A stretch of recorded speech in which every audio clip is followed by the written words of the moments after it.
build a program, a mature program, and you aren't sure where to invest dollars, you're just kind of like guessing, throwing money. Yes, we know MFA needs to be. We know MFA, right? We know MDR. We know whatever, logging, education awareness, but like, where does PAM fit in? Should you do PAM before or after network segmentation? You know what? The answer is it depends. It depends on your organization. It depends on a whole bunch of factors. And how do you get to that conclusion? Through quantified risk assessments. Reach out to Panoptcy. Have them help you understand where to maximize your investments for cyber risk reduction. That's all there is to it. All right, now, I want to remind you, if you are needing CPEs or CEUs, depending on what part of the world you live in, each episode of the Daily Cyber Threat Briefing is worth half a... No, it's not worth half a yeet. It's worth half a CPE. But be sure to say hi in chat so you can document that you're here. What's up, Justin Gold? Chinadu! Yes, yes. Loving me some Chinadu in here. We're going to be doing the Simply Cyber Community Challenge at the mid-roll, which is about halfway through the show. So stay tuned for that. If you're Team Replay, hashtag Team Replay. I know you guys. I got you for the Simply Cyber Community Challenge starting on Monday, Team Replay. Hashtag Passive Observer. If you are introverted, if you're not sure how to kind of network and you're just feeling your chops, best way to do it, start with hashtag Passive Observer. Just say it. Say hi. I guarantee you, people don't bite. It'll break you of the mold and it'll start the cadence of networking, which is so incredibly valuable. All right, guys, we got a loaded show today. It is Grayson's Friday joke of the week too, so we're going to get to that at the mid-roll. But for now, me, JJ, Wayne's Real World, GB, or Tony Roy, our good friend Alana, Kimberly over at Cybersecurity Central, and Gershon Chapman, hashtag Passive Observer, are going to shred into the news. So sit back, relax. Squad member Brent Gary and regular member Matt Mears, sit back, relax. We're going to get into the news. First story is a humdinger, y'all. It's going to be something else.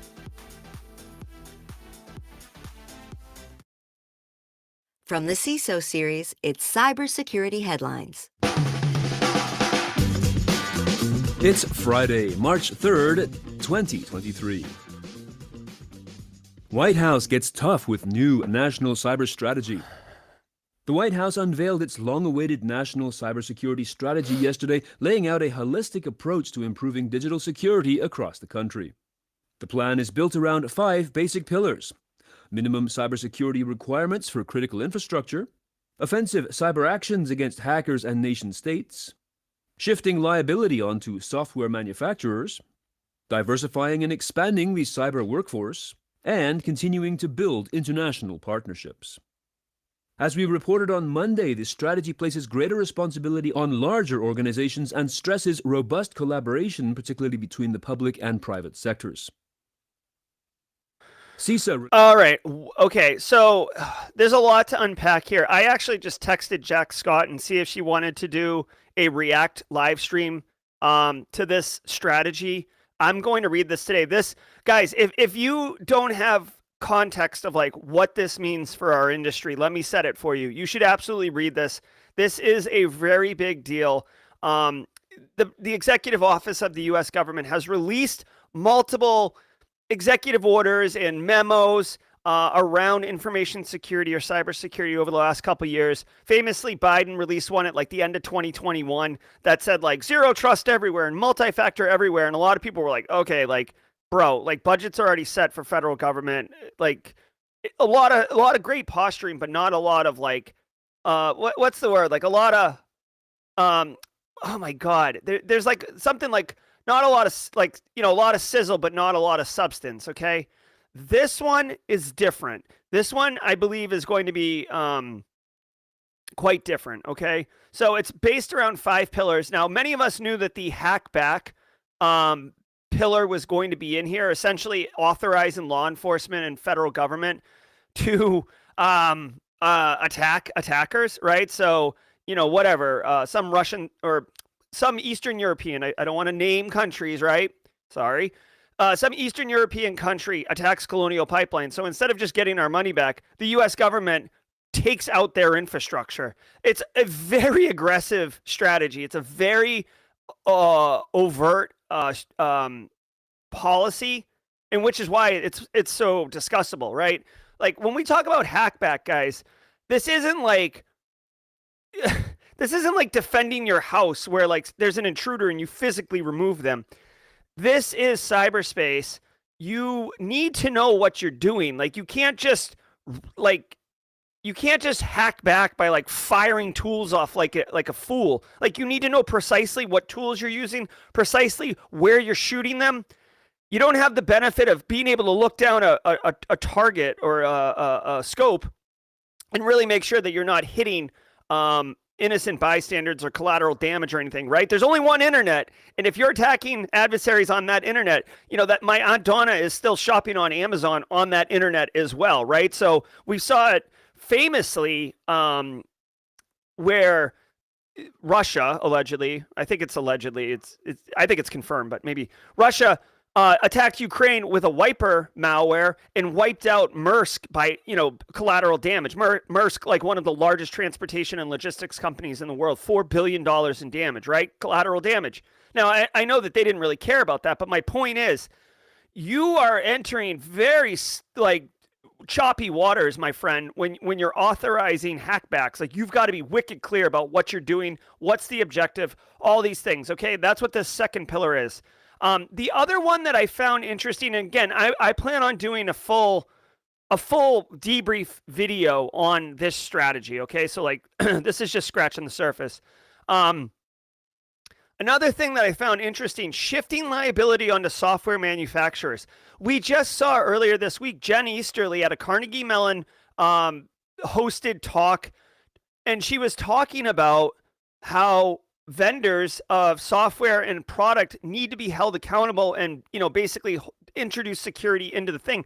Aaron KG helped me make a YouTube short where I basically lost my mind. I can't even remember the details of it because I just kind of live in the now most of the time. But I lost my mind about perverse incentives of vendors not wanting to bake in products because they need to be first to market, because it's all about great cash, homie. Right? If you aren't going to market to sell your product because you're constantly engineering security into it, guess what? Your competitors are going to go to market with their less secure devices, and they're going to make that straight cash, homie. You will have the most secure device. You'll also be out of business because you won't be selling it, and consumers don't really give a crap. Okay? So it's interesting. Jen was on a award tour about that because it definitely aligns to this strategy, which totally makes sense now. The other ones I won't talk about. All I'll say is spend some time here. The plan is right here. I'm going to drop a link in chat. Spend some time, review this thing. And like I said, I'm going to do a live stream on this. I've asked Jack Scott if she wants to. This is clearly in her wheelhouse. And if she does, she'll come on. And if she doesn't, then I'll just fly solo and go all YOLO up in here. Releases free Decider tool to help with MITRE attack mapping. Decider is an open source tool that helps defenders and security analysts quickly generate MITRE attack mapping reports. CISA recently published a best practices guide about MITRE attack mapping, highlighting the importance of using the common standard. Thanks, Josh. Decider was developed in partnership with the Homeland Security Systems Engineering and Development Institute and MITRE, and was made available for free via CISA's GitHub repository. Okay, so this is interesting. The tool helps cybersecurity community members map threat actor behavior to the MITRE attack framework. It asks you questions. The tool asks user-guided questions about the observed adversary activity and generates a MITRE attack report. What is the adversary trying to do? I'm trying to understand who the intended audience is of this. Is this... Hold on. I want to provide guidance on how to use this thing, but I'm confused. Okay,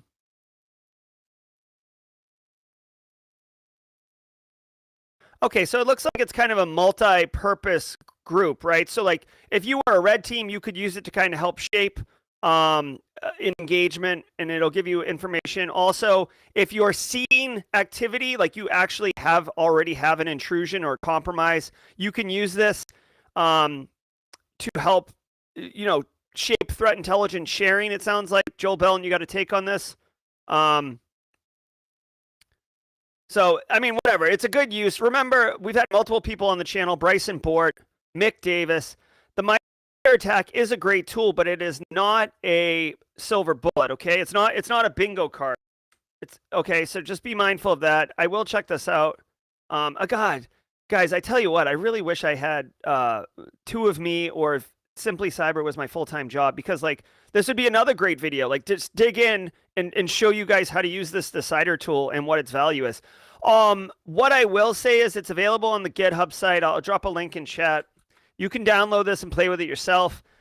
I will try to download and play with it. The TLDR here is that MITRE ATT&CK, first of all, if you don't know what MITRE ATT&CK is, definitely go check it out. It's an incredibly valuable framework developed by MITRE to help show you all the many different ways that, threat actors can, execute the cyber kill chain, for lack of a better word. Persistence mechanisms, privilege escalation, initial foothold, recon, all of the things are there, and you can then map to say, like, this is what Lazarus Group does. This is what, Fuzzy Bear does, Cozy Bear, whatever. So it's a very useful tool. The fact that they're making a tool to help you use the MITRE ATT&CK is excellent. I'm sure that there's definitely a value to this.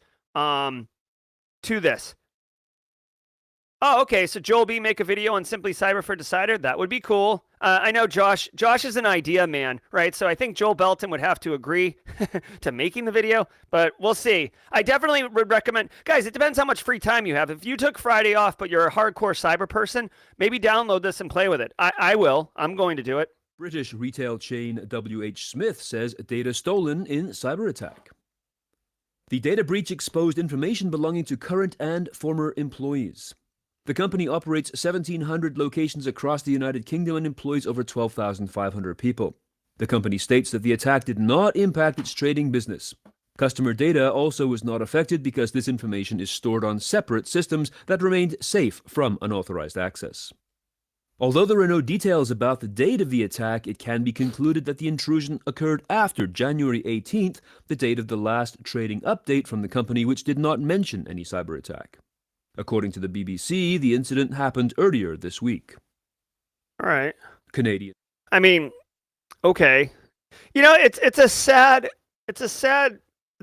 state of affairs, guys, when like this happens. Large billion-dollar company hit with cyber attack, data stolen, current and former employees.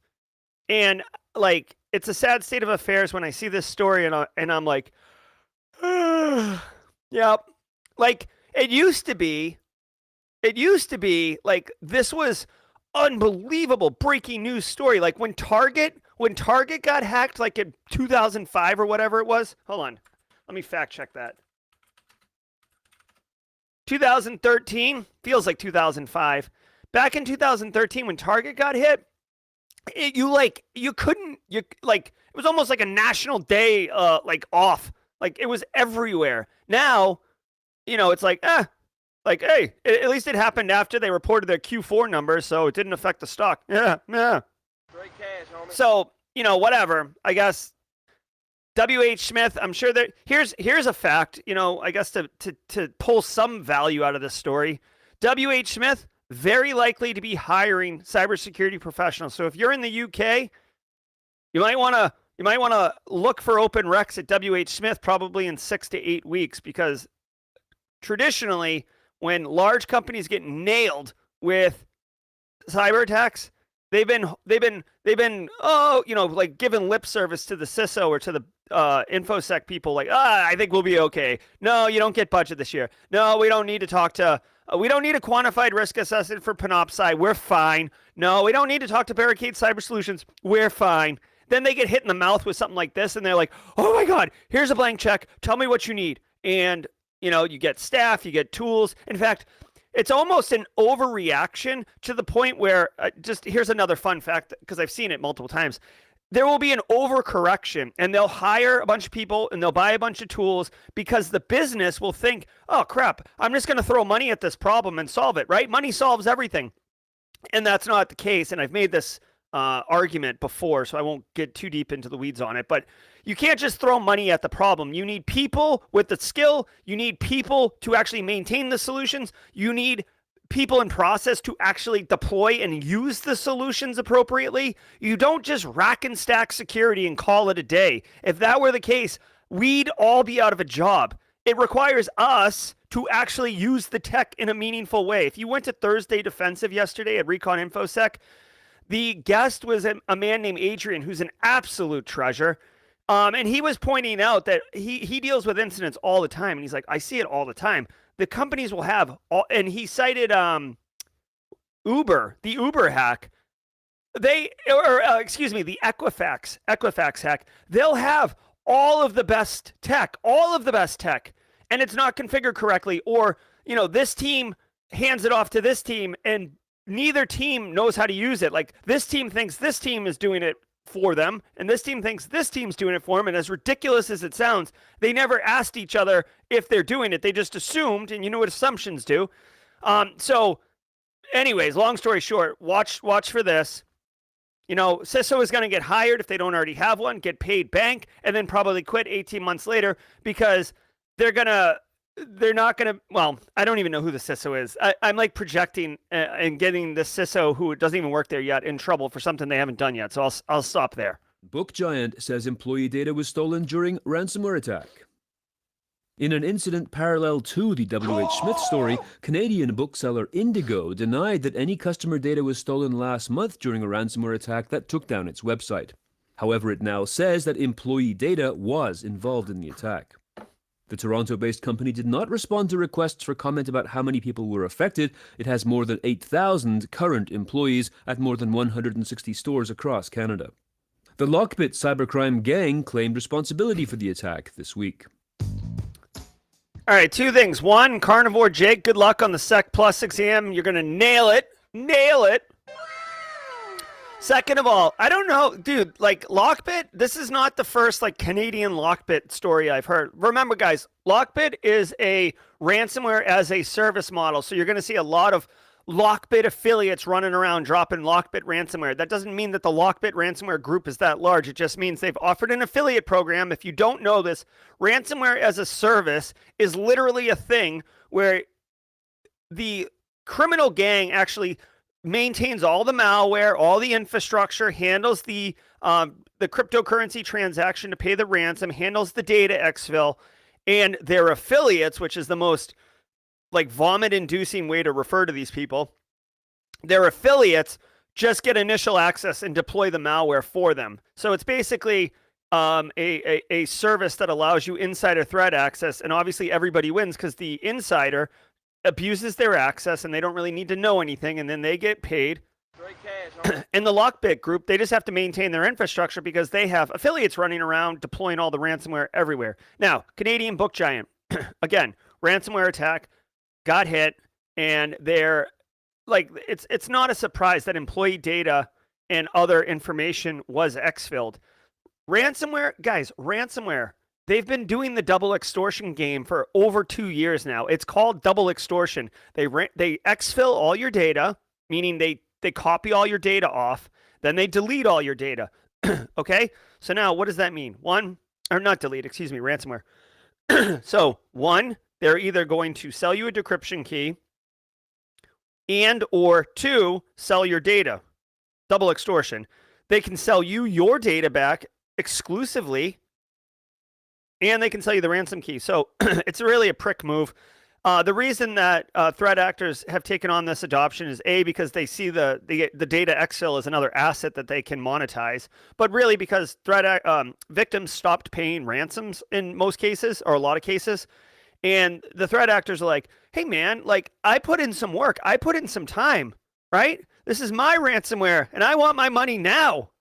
And the victims are like, piss off. Like, no, like we're just going to rebuild from bare metal, suck it, and we'll see you later. So they're like, well, how can we monetize this? Well, steal the data since we're in there already. And if you don't decrypt our stuff, then we're going to sell your data. We're going to extort you to sell your data unless you pay us for that. And then they'll be like, piss off, and then they'll just sell their data, right? They won't get as much money, but at least the threat actors get paid something, right? And now a word from our sponsor, Conveyor.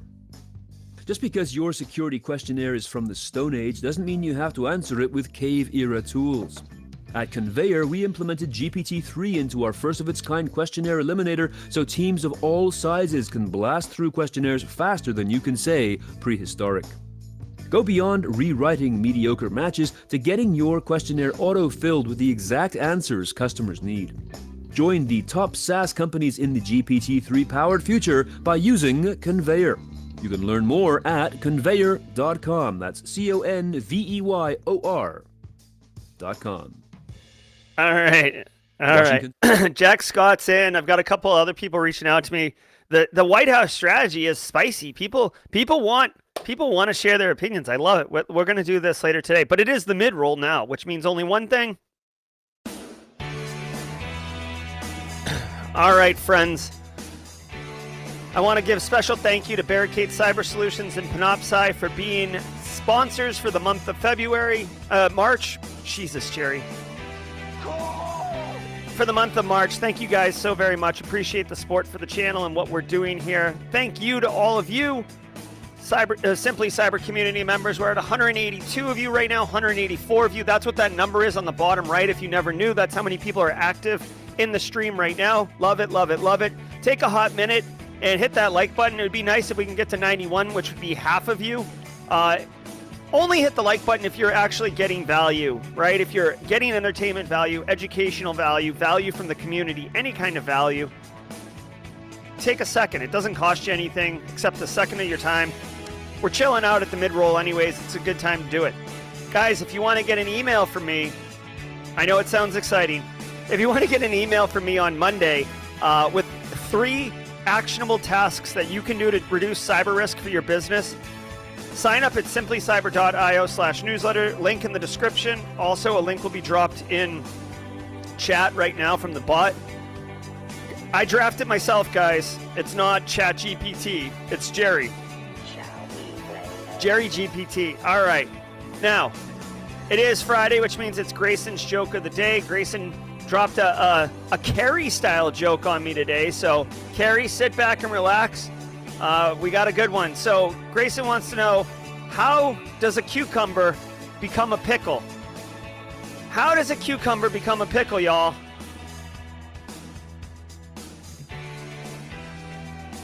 A cucumber becomes a pickle by going through a jarring experience. Thank you very much, Grayson, for the joke of the day. Cucumber becomes a pickle through a jarring experience. All right, let's flip it to the Simply Cyber Community Challenge.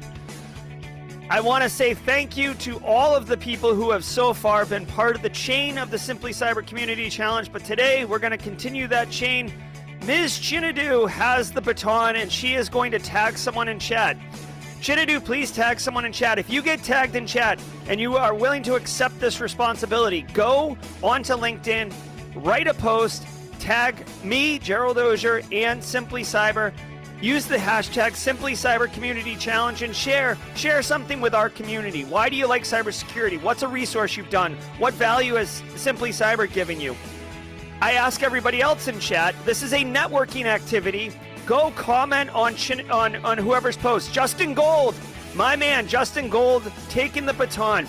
Justin's going to post on LinkedIn later today. Go comment on Justin's post, connect with Justin on LinkedIn, and if you see other people in the comments that are not a first level connection, so it'll say 2 or 3 next to their name for you, connect with them. We are building a network. You guys, networking is so freaking vitally important, it's ridiculous. And this is a way for people who aren't entirely comfortable reaching out or networking or building their own network, building their own brand. This is how we're going to get you started, okay? It's the Simply Cyber Community Challenge. We're going to take it off YouTube and we're going to bring it into LinkedIn, and you are going to have a valuable network. You're going to get comfortable professionally networking and socializing. I genuinely appreciate everyone that's doing this. Justin's going to keep the chain going. I think Justin is 9 of 9, if I'm not mistaken. So Justin, take on that responsibility and let's roll. Hey, Allison Van Stone, great to see you. Carnivore Jake, good to see you. Subro Sen Gupta, good to see you. All right, guys, we got about 20 seconds, and then we're going to roll back into the news. Emilio Garcia, love it, love it, love it. Thank you. Yeah, I think 9 of 9. Thank you, Chinadu. It's a great. I've seen it already work. It's very great. It's so good. I'm so pumped about it. Let's get back into the stories. I'll see you at Jawjacking. State public bus system confirms ransomware attack. A public transportation system serving parts of Washington state has confirmed that a ransomware attack 2 weeks ago disrupted some of its systems. Pierce Transit, which provides bus, van, and carpool services primarily to the city of Tacoma and the surrounding Pierce County area, said the ransomware attack started on February 14th and forced the organization to put temporary workarounds in place. The transit system serves around 18,000 people each day. The Lockbit ransomware group took credit for this attack as well and had demanded ransom payment by February 28th. The Pierce Transit spokesperson said the agency was aware that the deadline had passed. Okay, so 2 things here. One, again, Lockbit ransomware. I just talked about Lockbit ransomware as an affiliate.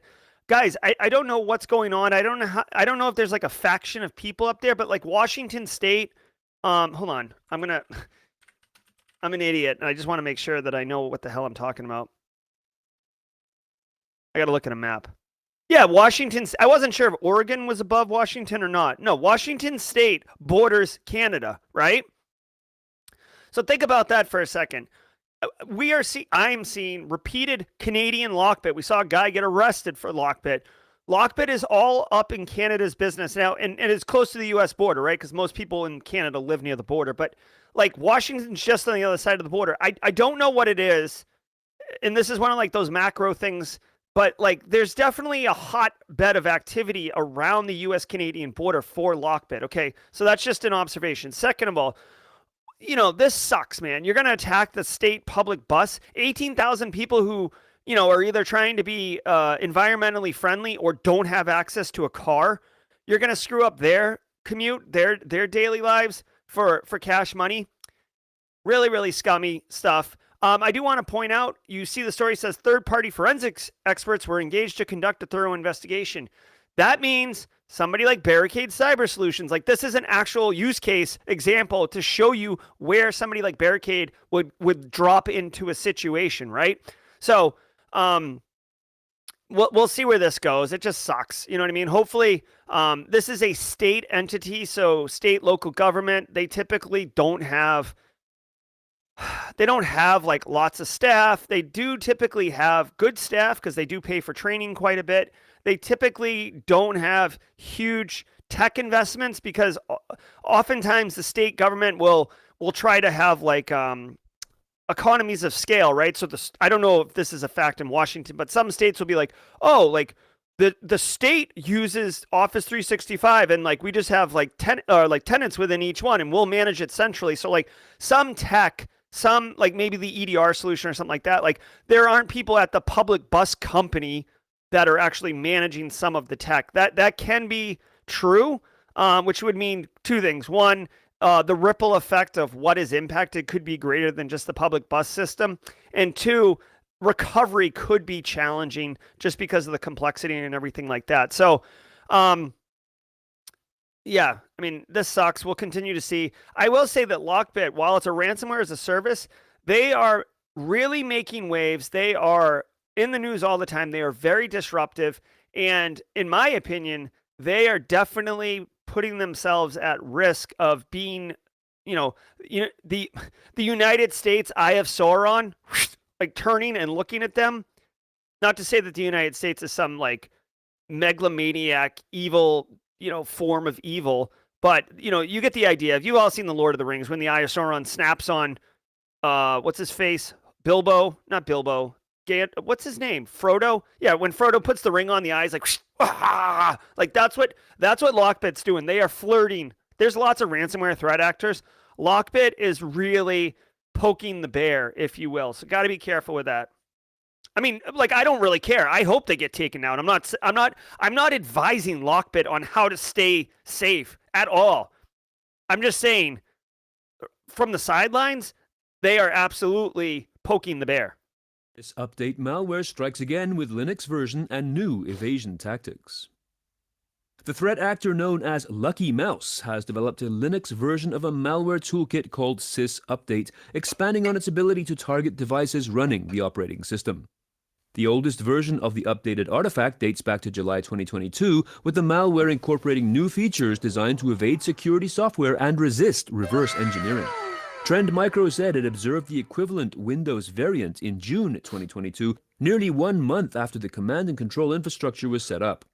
Lucky Mouse is also tracked under the monikers APT27, Bronze Union, Emissary Panda, and Iron Tiger, and is known to utilize a variety of malware such as sysupdate, Hyperbro, PlugX, and a Linux backdoor dubbed R-Shell.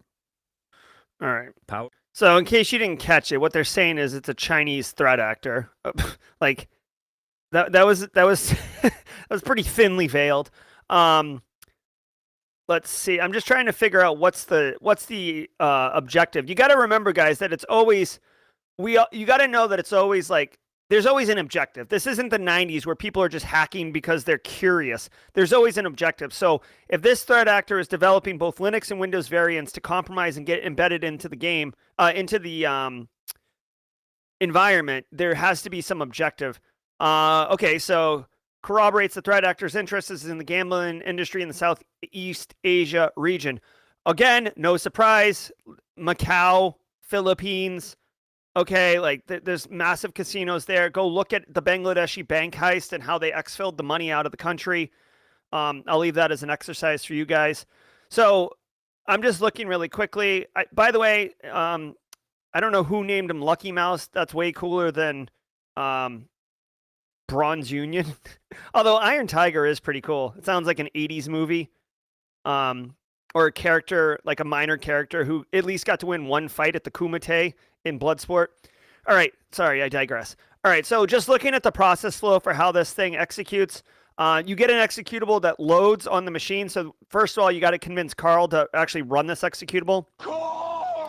It sideloads a DLL, which probably means it like overwrites an RCDLL file. So when the operating system legitimately calls the DLL, it'll be calling the malicious one. Loads into memory. A bin would be the Linux version. So I don't know, maybe I'm mistaken, but like I'm thinking like this is for Windows and this is for Linux, you know, like, so basically I actually think this would be like forked, like, you know, choose your own adventure, what operating system you're running. All right, stage one obviously sets persistence. We're following the cyber kill chain right now, pretty obvious, right? Recon, vulnerability selection, weaponization, deployment, that's what's happened here. Then immediately set persistence, which is, you know, whatever, a registry or service. So scheduled task on startup, whatever. They move files into a hard-coded folder. So the hard-coded folder is good because you can use that for an indicator of compromise. If they've hard-coded a folder name, a directory name, a file name, you can search for that when you're doing threat hunting in your environment because it's hard-coded. It's not changing. All right. What else this thing does? Creates a service host, injects whatever. Yeah, so that's another like persistence mechanism. Injects second shellcode and loads sysupdate, which I guess is the malware. I'm assuming this is for like C2 and data exfil. Like this sysupdate here in the corner is like what the power is. And remember, because they've set this persistence mechanism, every time you boot up or anything, or you wipe it and then you boot up, it's going to try to reload this thing. So if they're targeting the gambling industry in Southeast Asia, yeah, here's C2 infrastructure. If they're targeting gambling industry, then you know what it is, Kimberly, right? Straight cash, homie. That's all it is. Although China is rich with people and money. Okay, China's got a lot of money. So I don't think targeting the gambling industry, honestly, in Southeast Asia is specific for Chinese objectives, right? Like if this was like North Korea, then yeah, I could see that because they're all about cash money with the Lazarus Group. For this, I would almost see this as more of, if it is China, if I had to guess, this would be more about like disrupting gambling operations in these areas, which means you're disrupting cash flow for those businesses unless they conform or give you insight into like what whales are gambling at their casinos or something like that. If I had to guess, tinfoil hat, Jerry, I think the end goal of this is more about espionage and understanding who the power players are and when they're visiting these gambling places than it is about stealing money. But that's just speculation. Our grid program receives $48 million in funding from Department of Energy.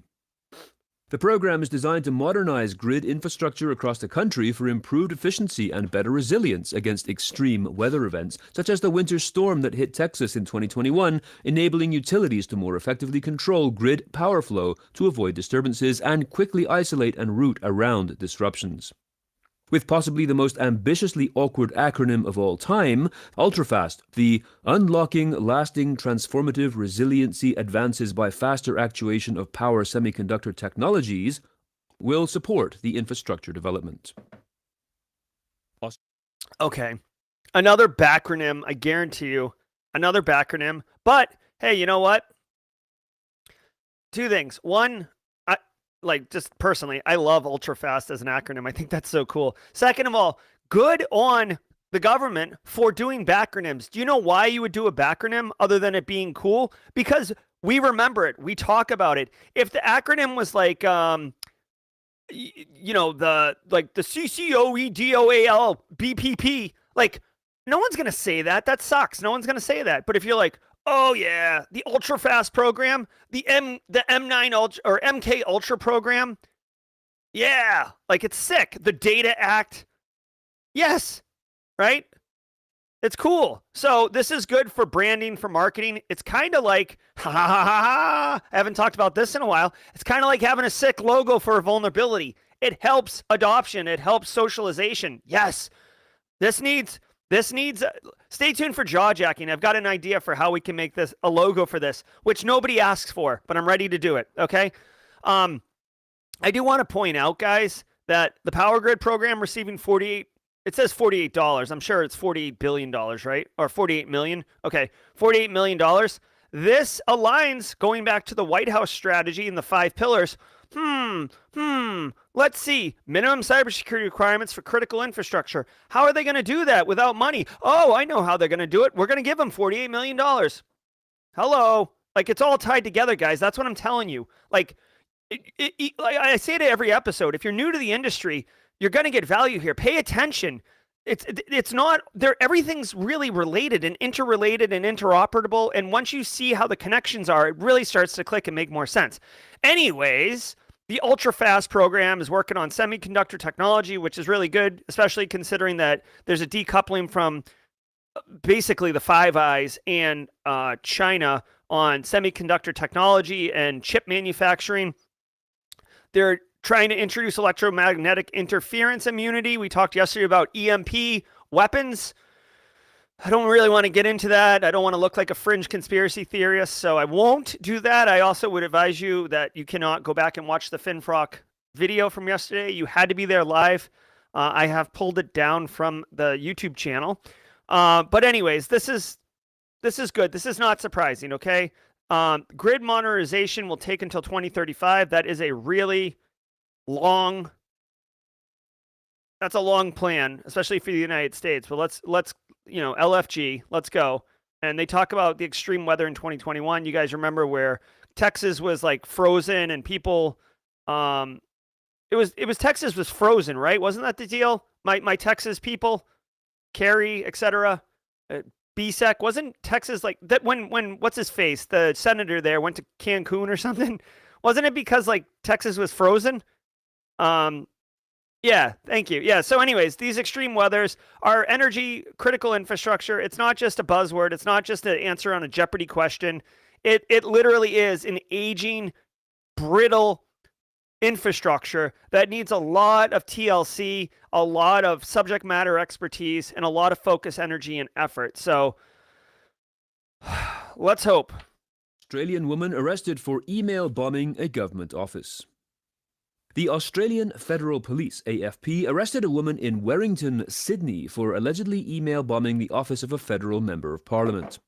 The AFP says the suspect sent over 32,000 emails to the MP's office over 24 hours, preventing employees from using the IT systems and the public from contacting the office. Although the AFP does not elaborate on the exact means by which the suspect sent such a large volume of emails, they state that the attack used multiple domains, which means she likely used an email bombing service accessed through the dark web to essentially DDoS the MP's email servers. Okay, so first of all, love this graphic. Love this graphic. No one asked me, but you know what I think when I see the mail blowing in her face? Okay, hold on 1 second. Remember to join us for our All right, so that is the review show later Come on, today. stop. That's the last song, so I can play some music while we finish up the last song. So guys, Australian Federal Police. This right here is the act of a lone wolf who was super angry, emotionally pissed, and she wanted. Dude, I'm getting a lot of use out of this J.G. Wentworth commercial.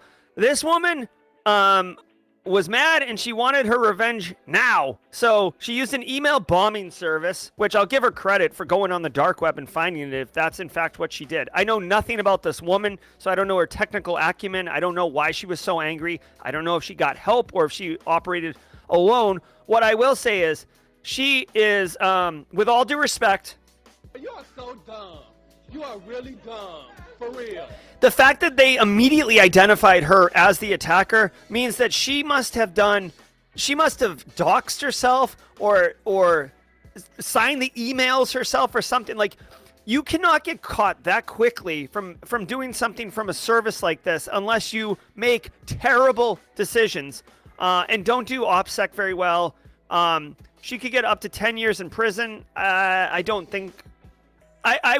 Again, I don't know Australia from a hole in the wall, but I don't think she would get the maximum sentence for this. She did knock him offline for 24 hours. I've never heard the term email bombing. That's a new term for me. I mean, it makes sense, right? So you're basically doing a denial of service attack on the email server because you're sending so many emails and the server has to process it. The protocol for mail transfer, it just follows, right? And if you try to set up a... like an access control list or a policy on the mail server to not allow email from a certain email address, that can happen. But she used a distributed mail service. So like every email was coming from a different person or a different domain. You can see here it says multiple domains. So you couldn't just configure the mail server to not allow mail from whatever, like fake AOL.com, right? So that's how she circumvented a basic email gateway security control. I'm curious. Oh, actually, this is kind of cool. They offer up an alternative. So this is something I wouldn't have thought of, but I love this idea. I would not have thought of this, and this is why I love red teamers and pen testers and why I personally go to Red Team Village at DEF CON, because I don't think this way. I'm too much of a conformist, and that's okay. I recognize that. So an alternative method that may have been used is using a script that registers to websites. Like, and then you get the email, please click this button to confirm your email sign up. Well, if I do Joel Belton at joelbeltonsicecream.com, that's his email address. He knows it's his email address. I know it's his email address, but I sign up for, whatever. I sign up for OnlyFans or YouTube or Reddit or anything, right? Like it could be like adult and not suitable for work. It could be a streaming service. It doesn't matter. All of those, you sign up for all of them quickly, right? Using a script, and then it fires an email off. This is like kind of a classic, I want to say back in the day, like a Smurf attack, where you change the source IP address on a ping packet to be the victim. So then you send out a request for a ping, and then the pings come back and swarm the victim IP address, okay? This is a clever idea, okay? It's a lot of work to do it, but it's a clever idea. Good on you. And again, she'll be held accountable. They'll probably make a martyr out of her because email is a very easy thing for normal people to wrap their head around. So you don't have to get too technical into the weeds about how she did this attack and why it's illegal. So I could see it being used as a marketing case study for especially Australia, who just passed that law that like if companies get breached, they're held accountable and stuff like that. So Australia, the Medibank or Metabank or whatever, there was like a medical one and a telephone carrier one, major breaches in Australia this year already, or end of last year. So cybersecurity is front and center for the Australian government and probably the Australian people. So this is a great opportunity to, continue that education. All right, we ran 5 minutes over, so I do want to apologize to NCC Group and Base Case for going over 5 minutes. You know how we like to roll up in here. If you were here just for the news, have a great weekend. I hope you got value out of it. Hit the like button on your way out. Share with a friend, right? Go grab a coffee and crush your Friday at work, y'all. Or if you're in the UK or India and you've already finished your day, well, enjoy. Cheers, and all that. But if you're here for a few more minutes for the jaw-jacking segment, every episode I deliver hot takes on the news, and then we spend a few minutes hanging out. And that way, if you don't want to do jaw-jacking, if you don't want to chill, you can peace out, and that's fine. Great show, Jerry. Awesome. Thanks, Alicia Jerry. I'm wearing my Midnight shirt. I'm gonna play the new song by the Midnight too. Lane knows what I'm talking about. This song's so good. Oh, it's so good. Thank you, Andrew Nakamura. What's up, Internal Stranger? Internal Stranger, I would love to know if this, not today, not tomorrow, but in general, if Australia makes this a big story and sensationalizes it, and if it's, if you kind of feel like it's a thinly veiled way of scaring people into not doing cyber stuff. My wife is suggesting I make short videos of what I'm learning, have learned, to share with others. As a former professor, Jerry, you know this. You learn more by sharing, teaching others. Yeah, absolutely. It's called the Richard Feynman method. You know that. Supposed to stay away. Dude, Richard Feynman worked on the Manhattan Project. Awesome guy, super cool. This book right here is probably one of my favorites. This guy is so awesome. Come on. This right here. His whole thing was, if you can't explain a topic to someone, then you don't understand it. And you should iterate over teaching it to someone else in order to capture it yourself in your head. Totally agree with that. So David, I would totally do it. Plus, it's good for branding. It's great for branding. Yeah, dude, this song's so good. Let's go, Nick. What? Did we just become best friends? Yep. Oh, thanks. Let's get weird. Yeah, I got to get that sound bit. Guys, I'm not saying it to create FOMO. We talked about some stuff that I just don't want picked up on YouTube for reasons. But Thin Frock, it was an awesome show. I also want to tell you, Cody Kinsey emailed me this morning. Bye, Brent Gurry. Love you. All right, guys. Yes, Toasty Pops crushing it on ThreatGen Red Blue. Oh, good. Is it not? All right, SC music playlist somewhere? No, Alex May rides, but that would be a good idea. Thanks for the tip. I might do that. Hold on, what's Allison Van Stone saying? If you get to the sea level, you have to be able to talk tech in a less tech way. Yeah, exactly. That it is a skill. It is a skill. Nice. Well, thank you, David Beard and James Randolph, for helping in the Simply Cyber community chat. It's definitely good. How is playing with the Wi-Fi module coming? I haven't had a chance to do it. I got this Monday. I've been working on my ass. I've been working my butt off all week, so I haven't had a chance to play with it other than take it out and look at it. What do you guys like to use your digital forensics incident response tools for remote devices? Interesting. I'll leave Eric Taylor to do that. Cody's going to come back on. Cody gave that class. I want to do Simply CyberCon and have Cody do a training session using his Wi-Fi nuggets, Kimberly. So that's in the things. He wants to come on and do some more hands-on stuff. Ooh, R finished the GRC course. What's next? Oh, man, great question. Oh, my God. It depends where you want to go, man. Really. I applied for my first GRC job yesterday. Thank you, Paula Terranova. So good. Oh my God, that Midnight song's so good. Great.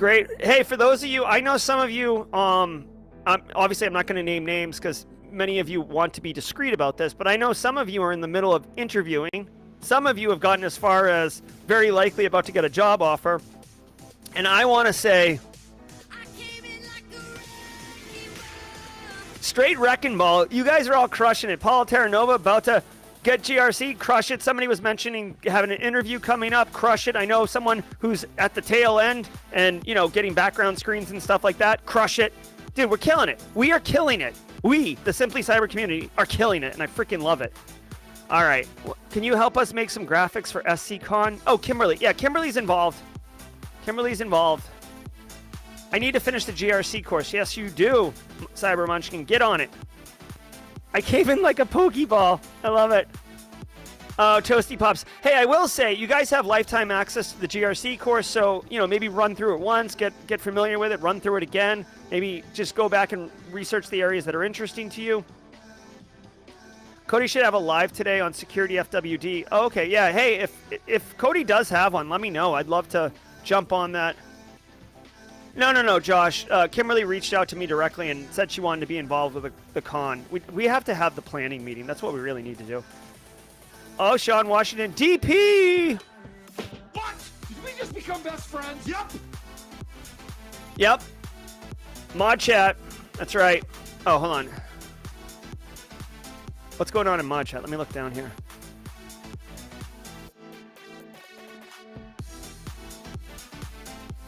Oh, Roundtree 30. Is Roundtree 30 here? Hold on. Yes. Roundtree 30. Look at this, guys. Hold on. Like, again, this isn't to, like, pump my numbers. This is just awesome. Roundtree 30 had a job interview, used what he learned from the SOC analyst video on the channel, offered the job. Yes, let's go, man. Love it, love it, love it. Let me show you guys that video because it is one of my better performing videos, and I've heard multiple people say that they have gotten interviews and gotten jobs because of it. Here, I've got a blog post that links to all the questions and the video and everything like that. Here you go. Guys, it's called crushing it. It's what we do here.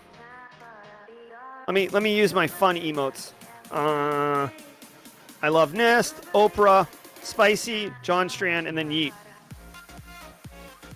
Yes, yes, yes, yes, yes, yes. Dude, nothing makes me happier than seeing people getting cybersecurity jobs. I mean, if I'm somewhat involved with it, that's great, but that's not the goal. The goal is for you guys to get the jobs. I love it. I think I'm finally ready to take the PNPT. Been pulling it off because of imposter syndrome, but y'all got me inspired. Matt McDaniel, you got this. Take it and crush it, my friend. Oh, nice, Roundtree. Same questions. Good. I'm happy to hear that. That's so good. I'm so pumped about that. That makes me feel great because that means that the video I made isn't just bullcrap. See, here's the thing, and I'm not naming names or anything like that, but there's some YouTube content creators, some in the cyberspace that are making content that is directly focused on growth and virality and an inch deep, and it's like it's fine. It's entertaining. It's fine. I'm not judging, but I'm interested in substance and helping people. You know what I mean? So like it really makes me feel great to know that the effort and energy I put into something like that is paying off for all y'all.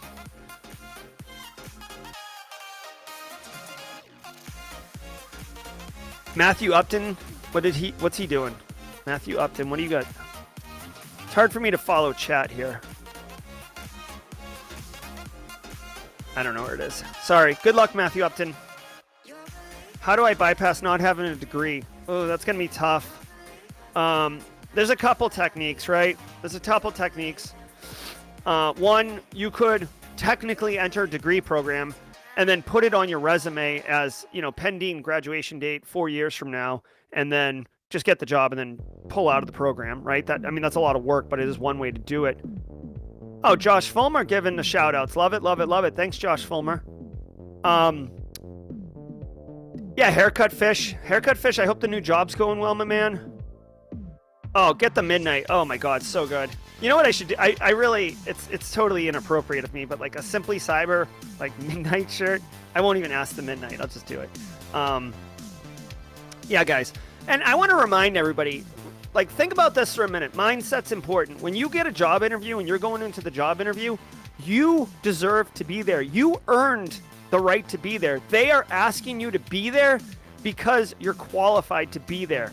So if you're going into an interview and you're feeling nervous, you're feeling imposter syndrome-y, push that to the side because you're there because you deserve to be there and you've earned the right to be there.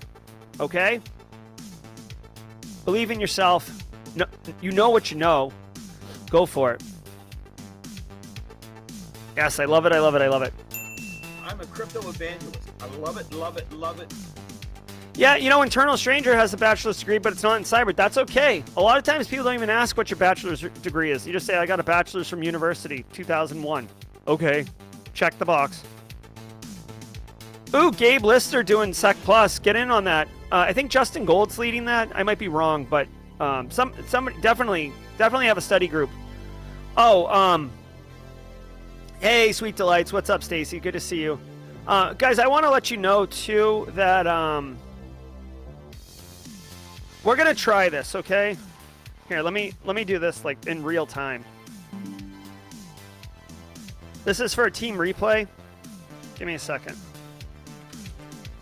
I have to take a screenshot, save it to my desktop, then open it, and then I can put it on stage with y'all. Oh my God, come on with this.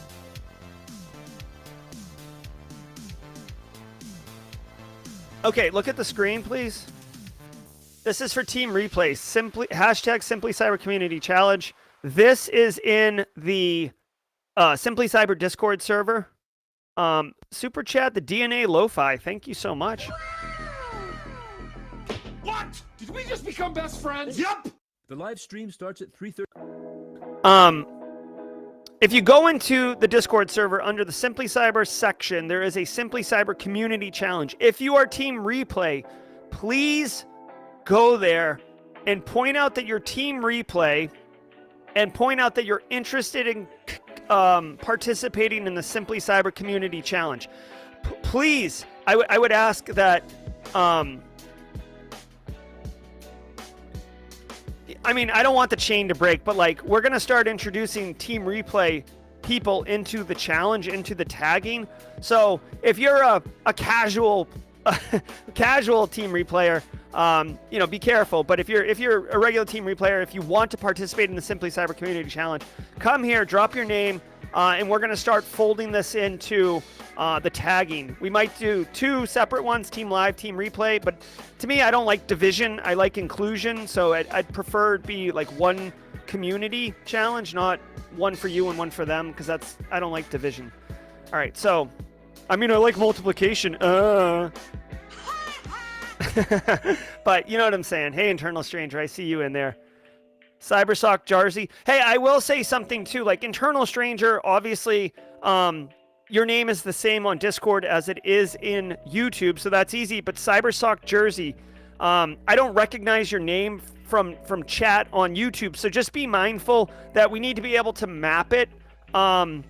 We need to be able to map it. Okay, so just. Oh, hey, it's Paula. Oh, okay, so something like that. All right. All right, guys.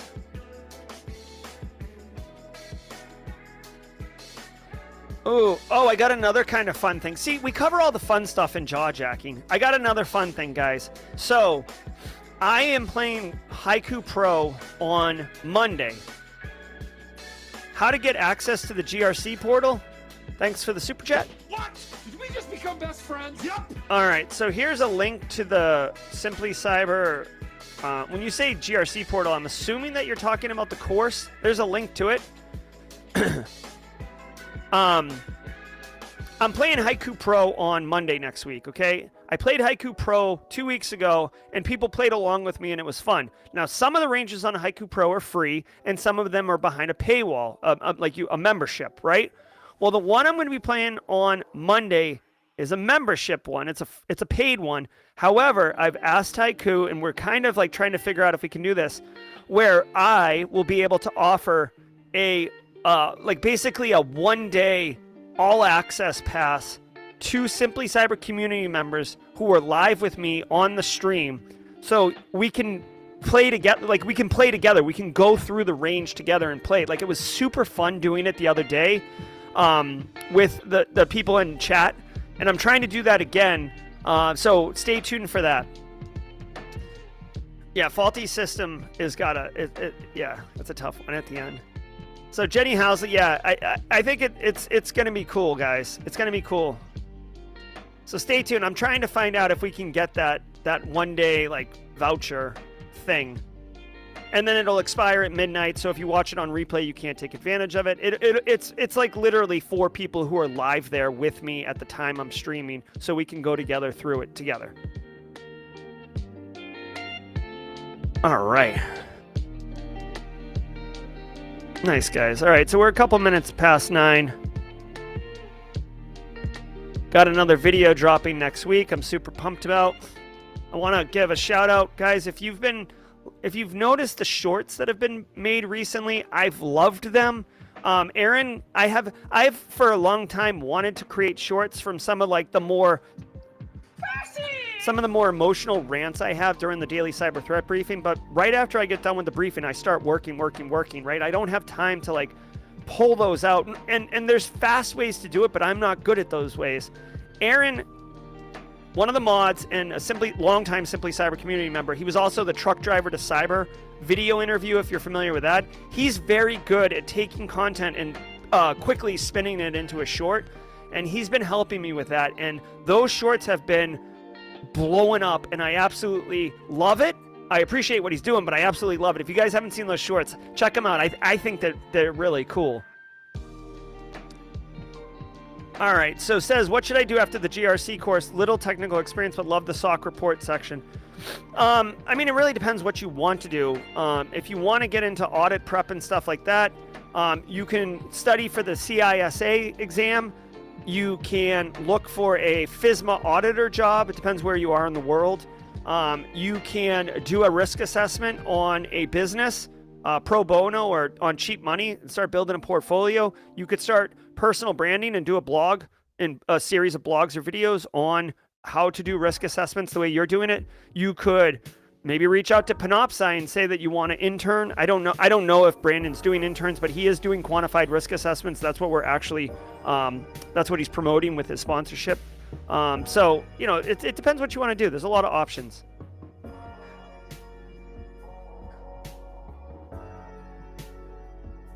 Yeah, well, Midori getting frustrated with multiple password lists.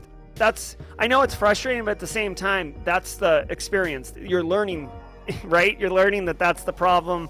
You're learning how to use different word lists, frustrations. It's real. It's practical. It's real. Professor Messer is a good one. Oh, I'm glad you guys enjoy the threat brief. I enjoy it as well. I'm here every single morning. And I've told other people this on the stream, but just to remind people, I've worked with the Citadel to change my class starting in the fall. So I'll be teaching the 9:30 to 10:45 session at the Citadel, which basically means every episode of the Daily Cyber Threat Briefing will be at 8 a.m. After the spring semester that I'm teaching right now is completed. NIST framework, yeah, Chinadu, it's not coffee table book reading, but it is important. My pleasure, Scott B. I'm glad you enjoy it. Yeah, it's part of my day too. That's why I do it from the garage if I have to. An update on the studio. I've ordered the studio. It's being constructed right now, so that's pretty big news. I've got the different contractors involved. I've got permits involved. So we are moving. We're not moving our house. We're moving on this project. I think we're going to be likely late March, early April. Nope. Raspberry Pi alternatives. I'll leave someone else to talk about that because I've heard about this orange one, but I don't know about it.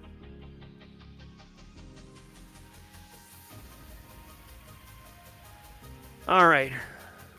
It will have a beer fridge, Shane Himes. It will have a beer fridge, yes. I've got a little mini fridge that I've been toting around with me for like 5 years. with that being the goal. Yeah. All right, guys. Let's boogie out of here. You guys have been crushing it. Let me put on. I kind of like the 8-bit music.